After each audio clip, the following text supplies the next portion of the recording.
नमस्कार, capital TV देख रहे हैं आप। मैं हूं आपके साथ सोनाली। लंदन की कैम्ब्रिज यूनिवर्सिटी में राहुल गांधी को पेगासस पर बयान देना महंगा पड़ गया है।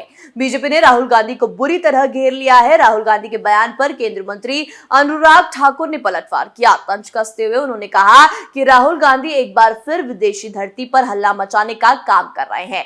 पेगासस उसके दिमाग में है। बीजेपी के वार से कांग्रेस में बेचैनी बढ़ गई है। आखिर क्या है पूरा मामला, इस रिपोर्ट में देखिए।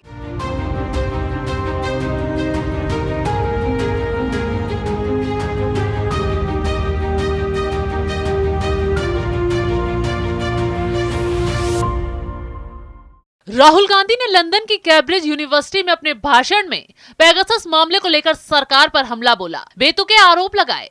ऐसे में अब केंद्रीय मंत्री अनुराग ठाकुर ने राहुल गांधी पर पलटवार किया है। राहुल गांधी पर निशाना साधते हुए अनुराग ठाकुर ने कहा कि राहुल गांधी एक बार फिर विदेशी धरती पर हो हल्ला मचाने का काम कर रहे हैं।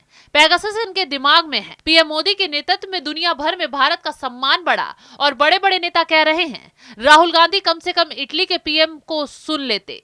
अनुराग ठाकुर यहीं नहीं रुके, आगे जो तंज कसा उसके बाद तो कांग्रेस में खलबली मच गई। अनुराग ठाकुर ने कहा कि विदेशी धरती पर पीएम और देश को बदनाम करने की राहुल गांधी की आदत बन गई है। कभी खुद करते हैं, कभी अपने विदेशी दोस्तों से करवाते हैं। जब कांग्रेस की धुलाई और सफाई हर चुनाव में हो रही हो, देश में स्वीकारता नहीं, ऐसे में विदेश में जाकर झूठ बोल रहे हैं। कोर्ट संसद से माफी मांगते हैं। राहुल गांधी अभी बेल पर हैं। मजबूत पीएम मिला जो महिला, मजदूर, गरीब कल्याण के बारे में सोचता है, विदेश में फंसे भारतीयों को बचाकर लाता है, दूसरे देशों को आपदा में मदद करता है। ये मजबूत भारत है। अनुराग ठाकुर ने कहा कि दुनिया में सबसे तेजी से बढ़ने वाली अर्थव्यवस्था भारत की है। रिकॉर्ड एफडीआई भारत में आ रही है। राहुल गांधी मीडिया को बदनाम करने की कोशिश कर रहे हैं। यही नहीं, देश की संवैधानिक संस्थाओं और जुडिशरी को बदनाम करने का कोई मौका नहीं छोड़ते और बाद में कोर्ट से माफी मांग लेते हैं।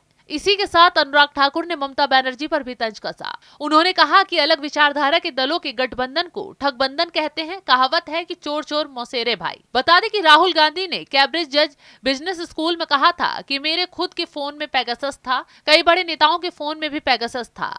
मुझे कई खुफिया अधिकारियों ने बुलाया और सलाह देते हुए कहा कि ध्यान से बोलिए, आपका फोन सर्विलांस पर है।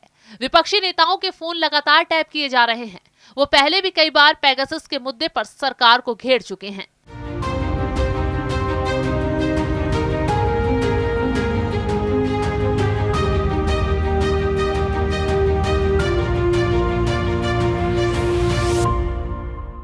तो पेगासस के जरिए सरकार पर जासूसी का आरोप लगाकर राहुल गांधी बुरी तरह फंस गए हैं, क्योंकि अनुराग ठाकुर ने उनकी धज्जियां उड़ाते हुए साफ कहा कि विदेशी धरती पर पीएम और देश को बदनाम करने की राहुल गांधी की आदत बन गई है। कभी खुद करते हैं, कभी अपने विदेशी दोस्तों से करवाते हैं। जब कांग्रेस की धुलाई और सफाई हर चुनाव में हो रही हो, देश में स्वीकारता नहीं है, ऐसे में विदेश में जाकर झूठ बोल रहे हैं। इस रिपोर्ट में मेरे साथ ही तमाम खबरों के लिए देखते रहिए कैपिटल टीवी। नमस्कार।